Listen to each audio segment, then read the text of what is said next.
Hello friends, welcome back to my YouTube channel. देखिए, आज के वीडियो में हम लोग यहाँ पे देखेंगे क्लास 12 का जो सिलेबस था इंग्लिश ग्रामर का, उसके बारे में तो हम लोग पढ़ लिए थे कि हम लोग को इंग्लिश ग्रामर के अंदर क्या क्या पढ़ना है। और आज हम आपको बोले भी थे कि हम लोग स्टार्ट करेंगे तो आप वर्ब से स्टार्ट करेंगे, ठीक है। पार्ट्स ऑफ स्पीच का एक पार्ट है वर्ब, उसी से हम लोग स्टार्ट करेंगे, क्योंकि वर्ब के अंदर है जो लगभग अप्रोक्स 8 से 9 टॉपिक आपके आते हैं, यानी कि सबसे ज्यादा जो टॉपिक आपको कवर करता है वो है वर्ब। तो हम लोग वर्ब से सबसे पहले स्टार्ट करेंगे। तो हम आपको बताते हैं कि वर्ब का हम लोग सबसे पहले बेसिक देखेंगे, यानी कि मतलब हो गया कि वर्ब का कुछ टाइप होता है वो हो गया, फिर वर्ब होता कौन कौन सा है वो हो गया, हम लोग ये सब देखेंगे, ठीक है। तो सबसे पहले हम लोग देख लेते हैं वर्ब का हिंदी होता है क्रिया। तो देखिए, आज तक हम लोग क्या पढ़ते आए हैं कि verb is a doing word या फिर एक्शन वर्ड, ठीक है। हम लोग क्या पढ़ते आए हैं आज तक कि वर्ब किसको कहते हैं, या तो एक्शन वर्ड हो जाता है या फिर डूइंग वर्ड, यही हम लोग पढ़ते आए हैं। इसका मतलब है कि या तो किसी काम को करने का पता चलता हो कि काम किया जा रहा है, या फिर किसी काम का होने का पता चलता है, ठीक है, कि काम हो गया है। जैसे कि यहाँ पे मान लीजिए कि कुछ एग्जाम्पल है, जैसे ये कोई एग्जाम्पल दे दिया, फिर वह सो रहा था, ही वॉज स्लीपिंग, इस तरीके से दे दिया। आपको एग्जाम्पल में क्या दे दिया कि ही वॉज स्लीपिंग,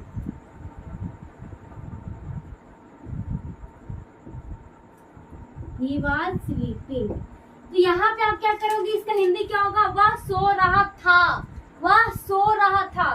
तो यहाँ पे सोना क्या है, काम कर रहा है ये, ठीक है। तो ये तो आपका काम वाला हो गया, यानी कि ये तो आपका डूइंग वर्ड पे फिट हो गया। फिर आपका एक्शन वर्ड पे अगर हम ले लें तो ही रन्स फास्ट,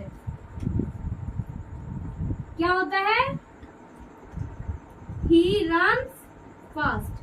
तो यहाँ पे जो आपका यहाँ पे दिखा रहा है, एक्शन को दिखा रहा है, वह कैसे दौड़ रहा है, तो तेजी से दौड़ रहा है। तो तेजी से दौड़ रहा है, तो यहाँ पे किसी के एक्शन के बारे में बता रहा है ना कि वो कैसे दौड़ रहा है, तो तेजी से दौड़ रहा है। तो यहाँ पे आपका हो जाएगा, ये हो जाएगा आपका एक्शन को दिखाता है। फिर हम मान लीजिए कि हम अगला एग्जांपल लेते हैं।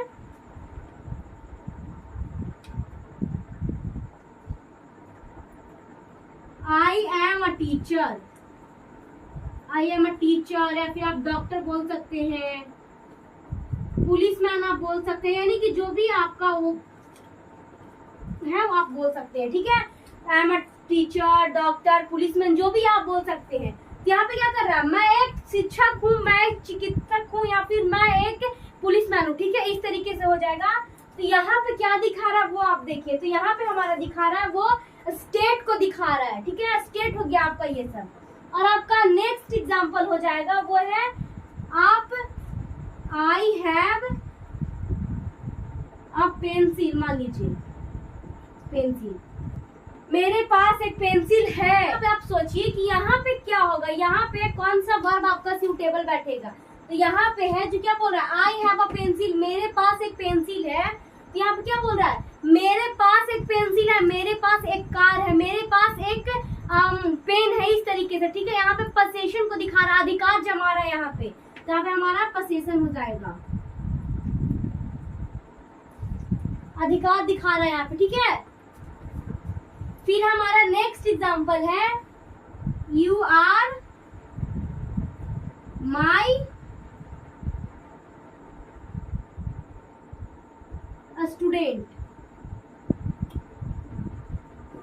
तुम मेरे स्टूडेंट हो या फिर आप मेरे स्टूडेंट हो, इस तरीके से, ठीक है। तो क्या बोल रहा है, यू आर माई स्टूडेंट, या फिर you are my daughter, you are my son, you are my mother, you are my brother, ठीक है, इस तरीके से। तो क्या बोल रहा है कि you are my student, you are my student, कि तुम मेरे विद्यार्थी हो रहा है, रिलेशन को दिखा रहा है, यानी कि रिश्ता को दिखा रहा है।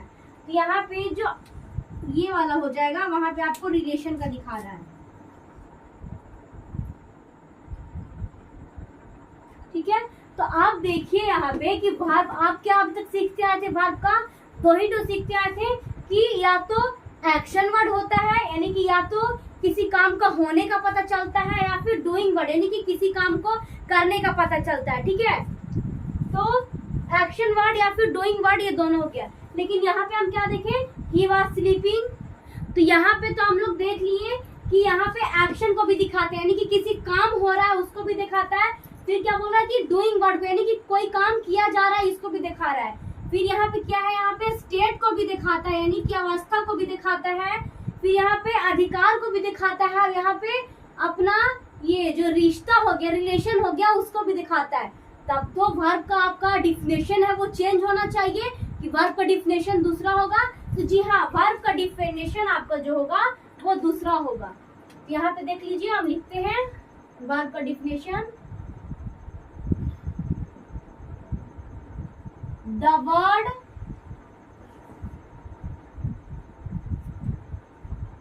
show an action. The word show an action हो जाएगा यहाँ पे। फिर स्टेट हो जाएगा, क्योंकि स्टेट को भी दिखा रहा था, यानी कि अवस्था को। फिर यहाँ पे पोसेशन हो जाएगा, यानी कि अधिकार हो जाएगा। फिर यहाँ पे आपका रिलेशन हो जाएगा, ठीक है, इज कॉल्ड वर्ब। तो ये वाला जो आपका हो जाएगा, ये वाला वर्ब का डिफिनेशन वो आपका सही डिफिनेशन है। अगर आप एग्जाम में दिया हुआ रहेगा, आप ये वाला डिफिनेशन लिखते हैं, तो जितने मार्क्स का वो दिया है आपको फुल मार्क्स इसमें मिल सकता है, ये वाला अगर आप डिफिनेशन लिखते हैं तो। अब तक हम लोग क्या पढ़ते आए थे कि या तो वर्ब क्या होता है, हम लोग जो भी हमसे पूछता था आज तक, या फिर कोई छोटा बच्चा से ये पूछोगे 5-6 क्लास के बच्चे से कि वर्ब बोलो, तो वही यही बोलेगा कि एक्शन वर्ड या डूइंग वर्ड को हम लोग वर्ब बोलते हैं। लेकिन हम लोग के लिए डिफिनेशन चेंज होता है। क्या है, अगर हम लोग उसको ज्यादा गहराई से समझेंगे तो यहाँ पे क्या दिखा देगा कि the word show an action, state, possession and relation is called verb. यानी कि वर्ब वैसा वर्ड है, वैसा शब्द है जो किसको शो कराता है, या तो एक्शन को, यानी कि किसी काम का होने का पता चल रहा है या फिर कर रहा है उसको पता चलता है, उससे पता चलता है। या फिर स्टेट, यानी कि जो वस्तु है या फिर जो चीज है किस अवस्था में है उसका पता चलता है। फिर पोसेशन, यानी कि अधिकार को दिखाता है। फिर है रिलेशन, अभी हम आपको क्या बताएं कि इसमें रिलेशन को भी दिखाता है कि आप मेरे भाई हो, आप मेरी बहन हो, आप मेरी माताश्री हो, ठीक है, इस तरीके से उसी को हम लोग क्या बोलते हैं, वर्ब बोलते हैं। तो चलिए अब हम लोग देख लेते हैं यहाँ पे कि वर्ब कितने टाइप्स के होते हैं। तो वर्ब यहाँ पे मेनली 2 टाइप्स के होते हैं। कितने टाइप्स के होते हैं, उसका जो टाइप होता है वो 2 होता है।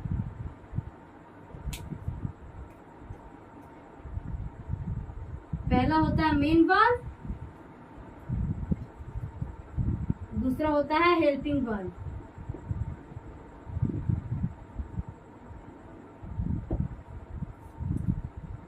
मेन से पता ही चल रहा है, मेन वर्ब इससे पता ही चल रहा है कि ये जरूर मुख्य होगा, यानी कि जो भी कोई सेंटेंस दिया हुआ होगा उसमें इसका एकदम अहम रोल होगा, ठीक है। और हेल्पिंग वर्ब का मतलब पता ही चल रहा है कि अगर मेन वर्ब प्रेजेंट नहीं होगा तब हेल्पिंग वर्ब काम कर रहा होगा। यानी कि मान लीजिए कि एक 12-15 एग्जाम्पल के थ्रू आप समझिए, 12-15 लोगों का एक परिवार है, ज्वाइंट फैमिली है मान लीजिए आप। तो ज्वाइंट फैमिली है तो उसमें क्या होगा कि सबसे हेड हमारे हैं वो दादाजी हैं। लेकिन अगर दादाजी किसी कारणवश किसी काम से कहीं और गए हैं, बाहर गए हैं, तो हमारे घर का जो देख रेख का स्थिति हो गया, या फिर जो हम लोग को किस तरीके से सबको मैनेज करके चलना है, या फिर किस तरीके से सारे फैमिली को संभालना है, वो काम दादाजी करते थे। लेकिन दादाजी नहीं रहे, मतलब किसी कारणवश से कहीं गए हैं, तो उस रिस्पॉन्सिबिलिटी को कौन लेता है, वो देख रेख करने का जिम्मेवारी कौन ले लेता है, तो जो घर का बड़ा बेटा होता है उसको कंधे पे ये जिम्मेवारी दे दिया जाता है कि अगर दादाजी नहीं है तो तुमको दादाजी का रोल निभाना है। यानी कि मेन वर्ब तो क्या हो गए, दादाजी हो गए, लेकिन हेल्पिंग वर्ब कौन हो गए, पापा हो गए, यानी कि हमारे जो घर के बड़े पिता होते हैं उनको दे दिया जाता है, तो वो हमारे हेल्पिंग वर्ब हो गया।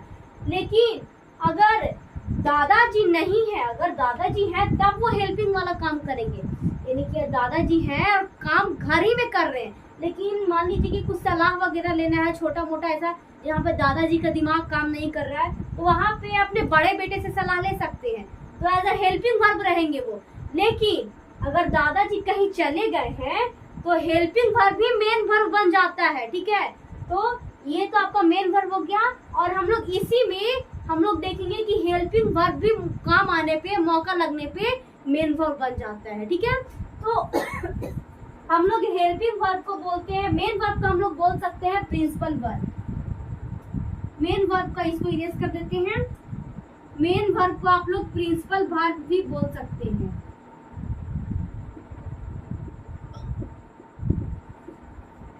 और हमारा हेल्पिंग वर्ब है उसको आप बोल सकते हैं ऑक्सिलरी वर्ब।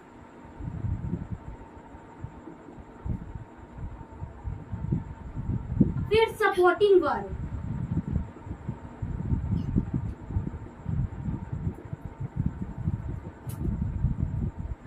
सपोर्टिंग वर्ब हम लोग इसलिए बोल सकते हैं काहे कि सपोर्ट करता है। हेल्प मतलब होगा, हेल्प मतलब भी होता है सपोर्ट ही करना या फिर मदद करना। ठीक है, तो आप लोग इसका स्क्रीनशॉट लीजिए। तो थैंक्स फ्रेंड्स, बस आज का वीडियो में इतना ही। अब मिलेंगे हम लोग नेक्स्ट वीडियो में, उसमें हम लोग एक एक करके देख लेंगे कि मेन वर्ब क्या होता है, और फिर यानी कि मेन वर्ब को हम लोग प्रिंसिपल वर्ब भी बोलते हैं तो वो क्या होता है, और हेल्पिंग वर्ब क्या होता है। थैंक्स।